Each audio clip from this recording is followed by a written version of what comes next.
오늘은 로마서 6장의 내용에 관해서 함께 묵상하도록 하겠습니다. 로마서 6장의 주제는 신자는 죄에 대하여 죽었다라는 것을 사도 바울께서 선언하시고 계시죠.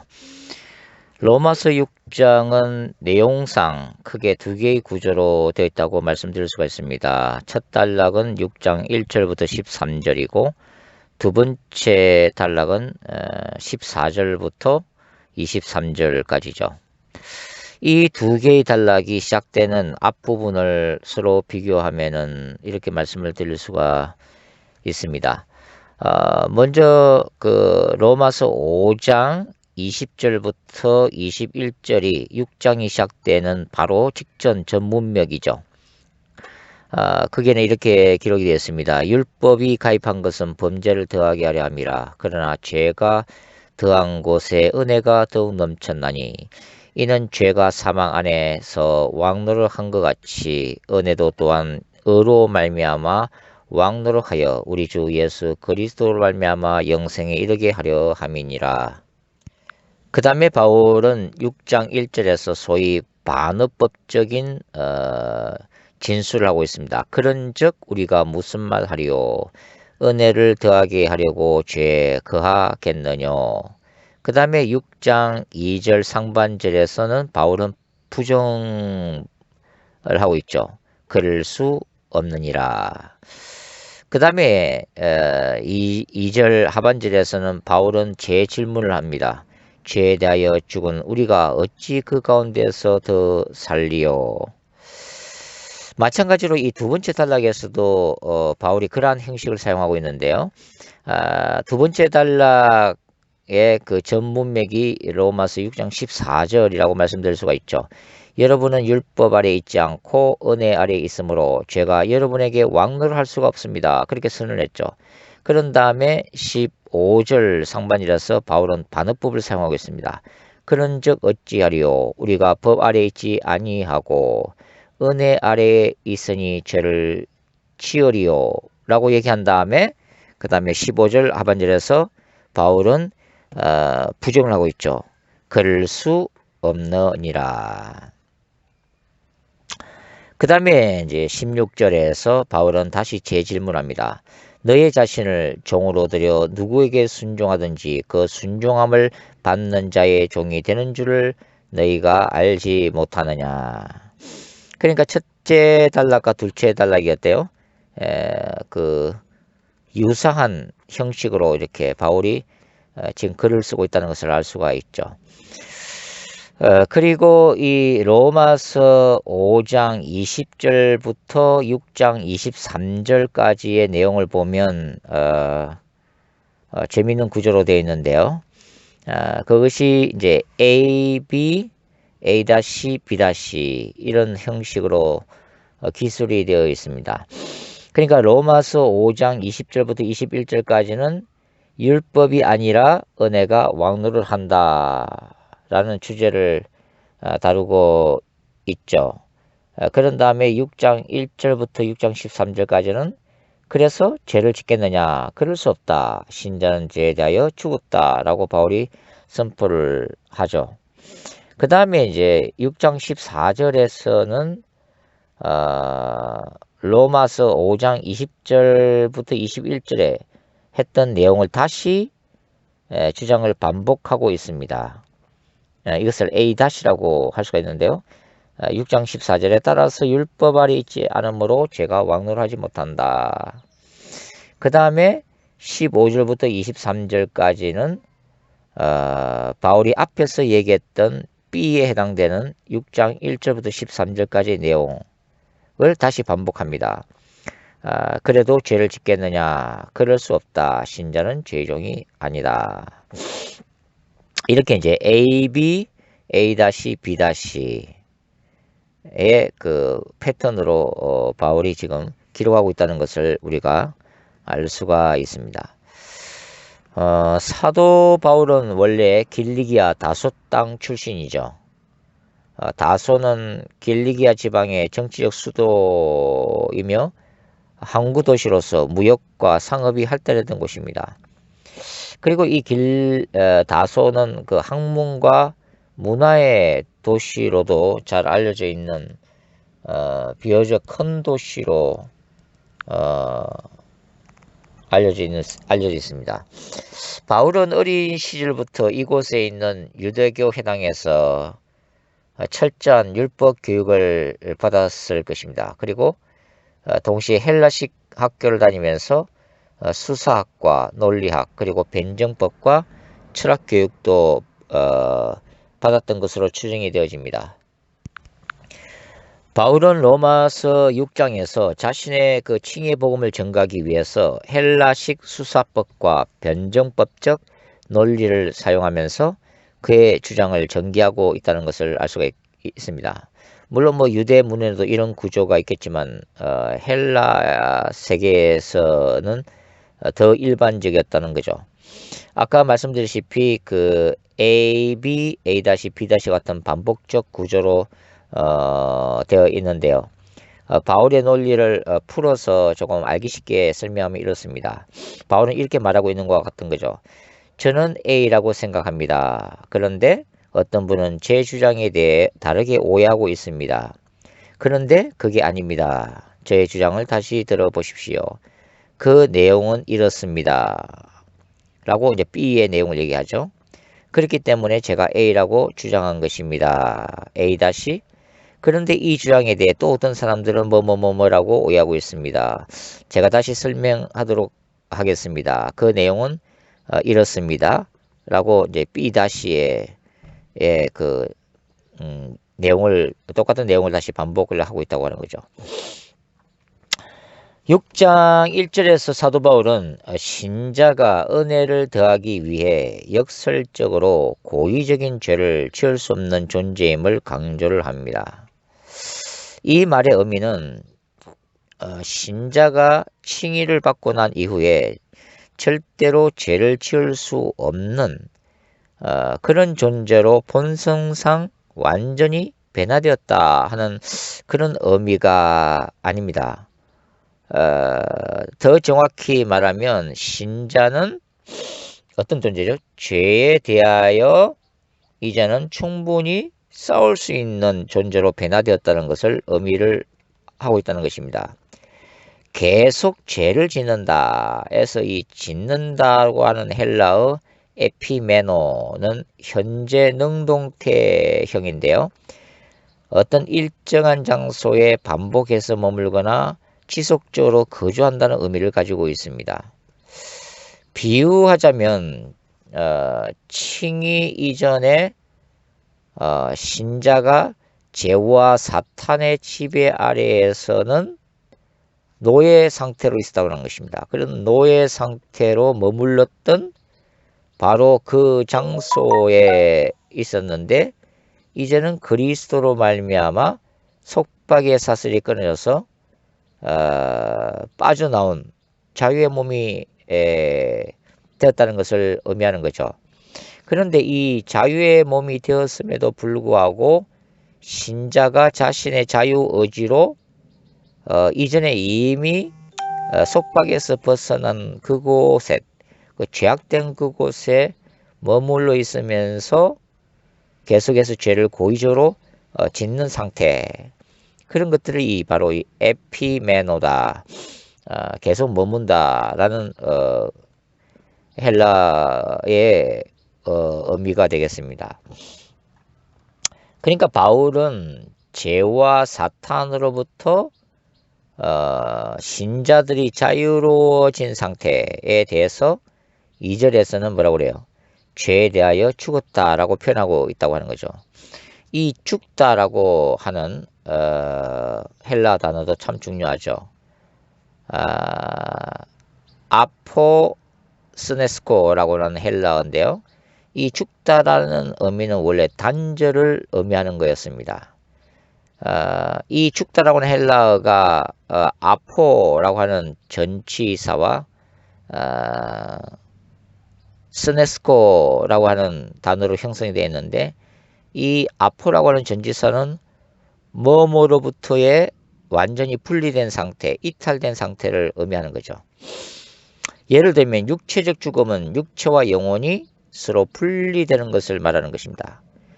따라서 영적인 죽음이란 하나님과 인간이 영혼이 분리되는 상태를 의미하게 되는 거죠. 따라서 바울이 말하는 죄에 대하여 죽었다라는 것은 죄와 분리된 상태를 지금 말하고 있는 것입니다. 사도 바울은 신자가 죄에 대하여 분리되고 하나님에 대하여 살아난 존재라는 사실을 3절부터 11절에 걸쳐서 설명합니다. 이렇게 분리된 이유는 예수 그리스도의 십자가의 죽음과 부활 사건에 신자가 연합되어 있기 때문이라고 하는 것입니다. 그리고 신자가 그리스도와 연합하여 완전히 하나가 된 그 신학적 이유는 신자가 예수 그리스도에 대한 믿음을 통해 이미 칭의를 받았기 때문입니다. 바울의 말씀을 다시 들어보도록 하죠. 로마서 6장 3절과 4절입니다. 여러분은 우리가 그리스도 예수와 연합하는 세례를 받았을 때에 그분의 죽음과 연합하는 세례를 받았다는 것 사실을 알지 못합니까? 그러므로 우리가 죽음에 이르는 세례를 받음으로 그리스도와 함께 묻힌 것은 그리스도께서 아버지의 영광으로 죽은 자들 가운데서 살아나신 것처럼 우리도 새 생명 가운데서 살기 위함입니다. 바울은 그러니까 예수 그리스도와 하나 되는 연합의 이러한 과정을 침례를 받는 과정에 비유해서 지금 설명하고 있는 거죠. 침례의식은 뭡니까? 원래 불신자였던 사람이 예수를 믿고 자신의 신앙 고백을 교회 공동체 앞에서 공식적으로 선포하는 의식이죠. 그러면 침례의 의미가 무엇이죠? 죄인이 죄의 고백을 먼저 한 후에 침례 의식을 통해 죄인을 물속에다 집어넣고 다시 물 밖으로 나오게 하는 것은 죄에 대하여 죽고 이제는 새 사람이 되었다는 것을 선언하는 것이죠. 마찬가지로 신자는 믿음을 통해 그리스도의 십자가 죽음에 동참함으로써 모든 율법의 저주에 대해서 죽었다는 것입니다. 죄의 지배 상태에 대해서도 완전히 죽었다는 것이죠. 그리고 칭의를 통해 물 밖으로 나옴으로 인해서, 즉 예수 그리스도의 부활에 동참함으로 인해서 죄로 인해 분리되었던 하나님과의 관계가 다시 회복되어서 하나님에 대하여 어떤 존재가 되었다고요? 살아난 존재가 되었다는 것입니다. 이것을 이제 바울이 이해하고 있는 구원의 개념인 거죠. 요한복음 3장에서는 물과 성령으로 거듭남이라는 그 개념을 가지고 예수님이 구원을 설명하고 계시죠. 그것의 핵심적인 내용은 뭡니까? 예수 그리스도를 믿고 회개하고 그분의 말씀을 받아들일 때에 어떤 일이 일어난다고요? 인간의 죽었던 영 안에 성령께서 오셔서 새 생명을 주신다. 즉 성령께서 죽었던 영을 다시 잉태시킨다. 다시 탄생시킨다. 다시 새 생명을 불어넣는 것이다. 그것을 요한복음 3장에서는 물과 성령으로 거듭남, 본어겐이라고 이제 설명을 하고 있죠. 바울은 지금 십자가의 죽음과 부활을 침례 의식에다가 비유해서 죄에 대하여 죽고 그 다음에 부활을 통해서 하나님께 대해서 새로운 피조물로 살아난 존재가 되었다는 것으로 지금 설명을 하고 있는 거죠. 이어서 바울은 또 다른 측면에서 설명을 하고 있는데요. 즉 옛사람이 십자가에서 죽었다라고 말하고 있습니다. 6절과 7절 말씀이죠. 우리는 우리의 옛사람이 그리스도와 함께 십자가에 못 박혀 죄의 몸이 무력하게 되었으므로 우리가 더 이상 죄의 노예가 되지 않는다는 것을 압니다. 그것은 죽은 사람은 죄의 세력에서 해방되었기 때문입니다. 우리는 바울이 지금 말하고 있는 이 구절을 이해하기 위해서는 바울이 설명하고 있는 그 인간론을 먼저 이해를 할 필요가 있습니다. 로마서 7장 14절부터 25절에 바울이 기록하고 있는 이런 구절들과 함께 살펴보면 뭐 이런 식으로 설명을 할 수가 있죠. 즉 인간의 내면 세계에는 선과 악이 공존한다는 것입니다. 악의 실제는 인간이 나면서부터 가지고 있는 죄악된 본성입니다. 바울은 이것을 죄된 몸이라고 부르죠. 그리고 이 죄악된 본성에 이끌려 사탄의 지배 아래 죄의 종이 된 상태를 바울은 옛사람이라고 부르고 있습니다. 그리고 인간 내면에 존재하는 이 선이라고 하는 것은 파괴된 하나님의 형상이긴 하지만 양심과 지성을 가지고 있는 속사람이라고 불립니다.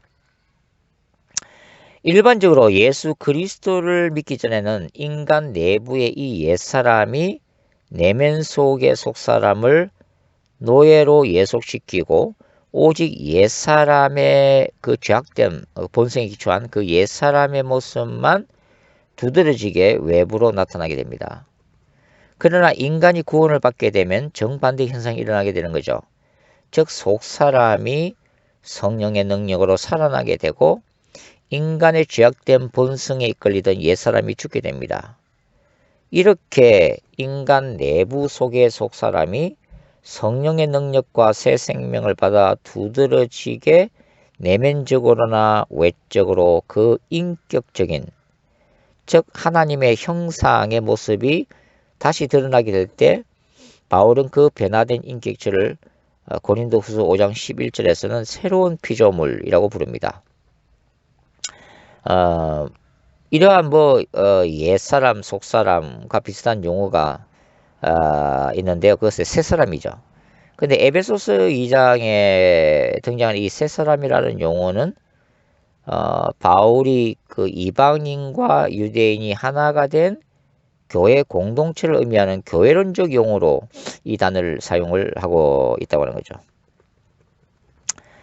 그러니까 바울이 말하는 바는 신자의 옛사람은 원래 죄악된 본성에 의해 지배받는 삶을 사는 존재였는데 이 존재가 예수 그리스도를 죄로부터 구원자여 내 삶의 왕으로 영접하는 순간에 십자가에 못 박히신 그리스도와 함께 실제적으로 함께 못 박혔다는 것입니다. 그 순간에 하나님은 옛사람 안에 존재했던 인간의 죄악된 본성을 그 사람의 인격과 분리시키는 작업을 하시는데 물론 이때 이 죄악된 본성이 완전히 제거된 것은 아닙니다. 죄악된 본성은 예수님의 재림 때에야 완전히 이제 멸해지는데요. 그 예수님의 재림과 함께 이제 신자가 그 부활체를 입는 순간에 이제 신자 안에서 완전히 그때 제거될 거라는 거죠. 그러나 신자의 현재 상태는 비유하자면은 성공적으로 암 수술을 받는 것과 같다는 것입니다. 그래서 비록 신자의 몸 내부에서는 언제라도 재발할 가능성이 있는 그 암세포가 보이지 않게 잔존해 있을지라도 효과적인 대수술을 통해 이미 치명적인 암세포를 몸 안에서 제거한 상태라는 것입니다. 따라서 신자는 급한 목숨을 구하게 됐고 또 앞으로 장기 치료와 식이요법 등을 통해 얼마든지 건강을 회복할 수 있는 소망이 주어진 것 같은 상태라는 거죠. 즉 신자는 살아난 것이라고 볼 수 있다는 것입니다.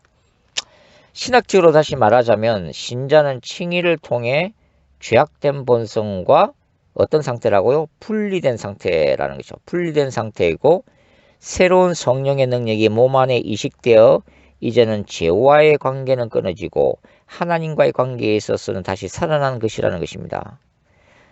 따라서 바울은 이렇게 말하고 있죠.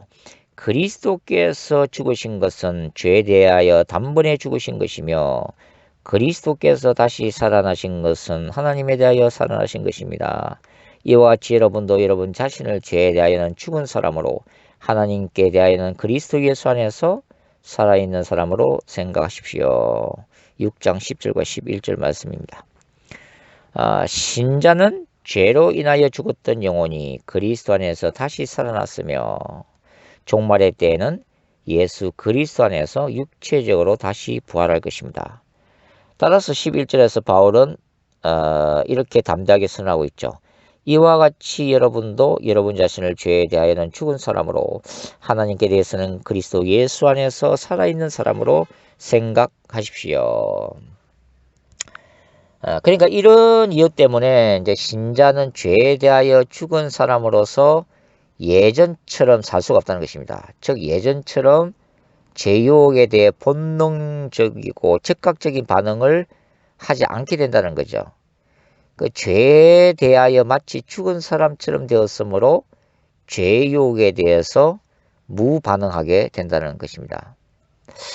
11절에서의 이 바울의 말씀은 마치 하나의 법정 선언문처럼 들리는데요.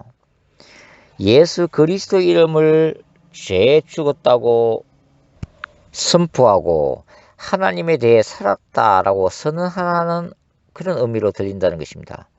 십자가에서 예수께서 이루신 칭의는 하나님의 법정에서 영원한 효력을 가지는 것이죠. 신자는 이 법조문을 우리의 삶에 적용하기만 하면 되는 것입니다. 따라서 이 칭의에는 권세와 능력이 포함된다는 것이죠. 신자는 죄와 사탄이 유혹할 때 우리는 죄에 대해 이미 죽은 존재임을 선언해야 한다는 것입니다. 그리고 죄를 이길 수 있는 권세와 능력이 우리 안에 있음을 믿고 그대로 집행해야 한다는 그런 의미죠.